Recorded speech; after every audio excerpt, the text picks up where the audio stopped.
యుద్ధం వద్దని, శాంతి కావాలని మండోదరి బోధిస్తుంది. నిర్లక్ష్యం చేస్తాడు రావణుడు. ఆ సమయంలో రావణుడు తన ప్రతిజ్ఞకే కట్టుబడ్డా?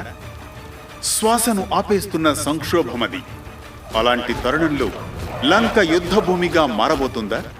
శాంతి అనేది బలహీనత కాదని, అహంకారంలో మునిగిన నాయకుడు శాంతి స్వరాన్ని వినకపోతే ప్రజల ప్రాణాలే పణంగా దేశం యుద్ధాగ్నిలో దహించక తప్పదని తెలియజేసే అనగనగాలోని నేటి ఘట్టమే పెడచెవిన శాంతి స్వరం, కయ్యానికే కాలు దువ్విన రావణం.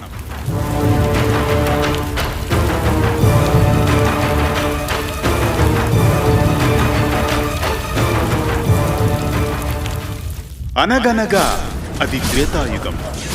రామ రావణ యుద్ధం రక్తసిక్తంగా సాగుతున్న సంక్షోభ సమయం.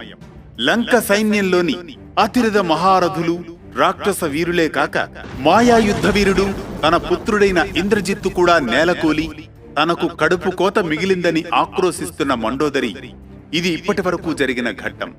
ప్రభు, నా మాట వినండి ప్రభు.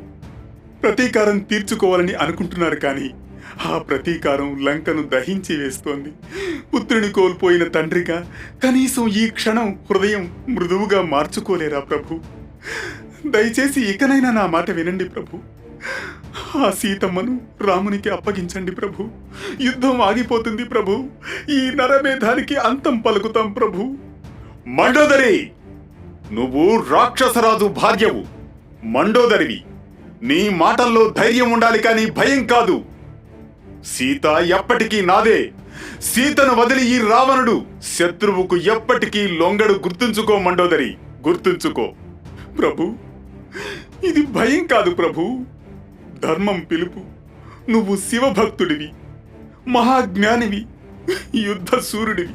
కానీ సీత అపహరణతో నీ ఖ్యాతిని నువ్వే కప్పేసుకుంటున్నావు ప్రభు.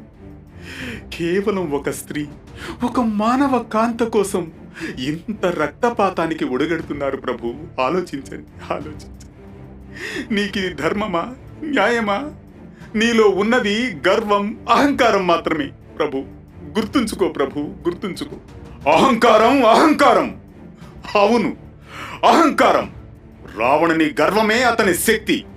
నా పుత్రుని రక్తం నేలను తడిసింది మండోదరి. నేను బ్రతికున్నంత వరకు రాముడు బ్రతికే ప్రసక్తే లేదు. ఇదే నా ప్రతిజ్ఞ. నువ్వెన్ని చెప్పినా సరే మండోదరి, ఇక మాటలు లేవు. యుద్ధమే, యుద్ధమే మండోదరి, యుద్ధమే. అయితే ప్రభు, ఈ ప్రమాణమే నీ మరణ శాసనమవుతోంది ప్రభు. రాముడు ధర్మపరుడు, సత్యవ్రతుడు. ఆయనకు దేవతల అనుగ్రహం ఉంది. ఇంద్రజిత్తు బలానికి లొంగని రాముడు నీ మాటలకు భయపడడు ప్రభు, భయపడడు. ఇదిగో మండోదరి, నన్ను ఆపడం అసాధ్యం. నా రథం వేచి ఉంది. యుద్ధరంగం నన్ను పిలుస్తోంది. రామ రక్తం నా విజయ తాండవానికి నైవేద్యమవుతుంది. మండోదరి, గుర్తుంచుకో. తిరిగి వస్తాను. ప్రభు, ప్రభు, మీ పాదాలను పట్టుకుంటాను ప్రభు. ఒక భార్యగా నా పిలుపు వినండి ప్రభు. పుత్రశోకం మానవుణ్ణి దహించి వేస్తుంది, కానీ భర్త శవాన్ని చూడడం ఇది మరింత దహనం ప్రభు.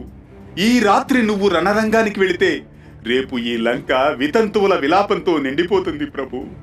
అదే నా బాధ. మండోదరి, నీ కన్నీళ్లు ఈ రావణుని రణపదం నుంచి మళ్లించలేవు మండోదరి. నీ భర్త రాక్షస రాజు. యుద్ధమే అతని జీవనం.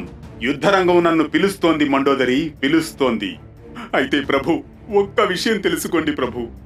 ఈ రాత్రి లంక యుద్ధంతో కాదు, నీ అహంకారంతోనే ఇలా దహించబడుతోంది ప్రభు, దహించబడుతోంది. రావణుడు గర్జనతో రథం ఎక్కి బయలుదేరుతాడు. మండోదరి తల వంచి భవన ద్వారాల వద్ద నిలిచి అతను వెళ్లిపోతున్న రూపాన్ని చూస్తూ నిలుచుంటుంది.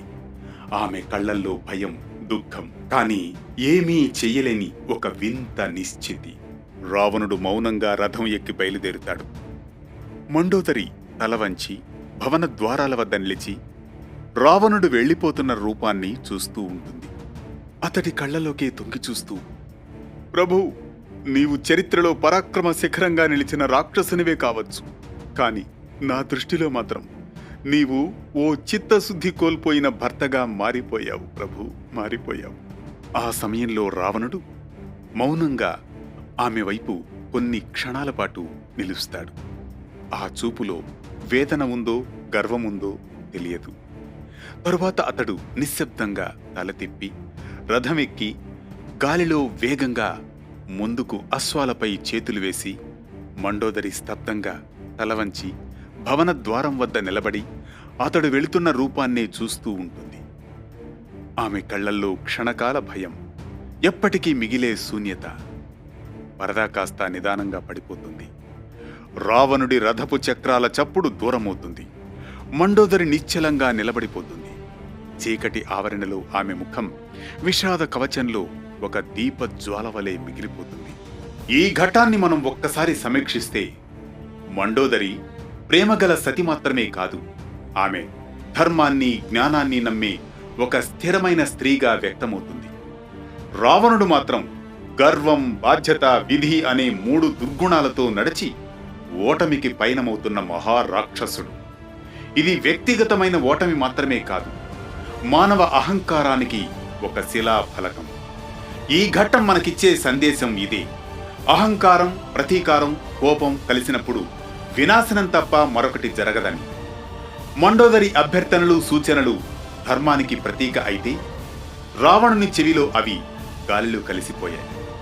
ధర్మాన్ని వదిలి గర్వాన్ని ఎంచుకున్నవాడు చివరకు తననే దహించుకుంటాడనే సందేశాన్ని మనకిస్తుంది. మరి అరివీర భయంకరుడు రావణుని యుద్ధరంగ ప్రవేశం ఎలా ఉంటుంది? తదుపరి ఘట్టం వేచి చూద్దాం. రేపటి అనగనగా వరకు కొనసాగుతూనే ఉండండి వేటూ న్యూస్.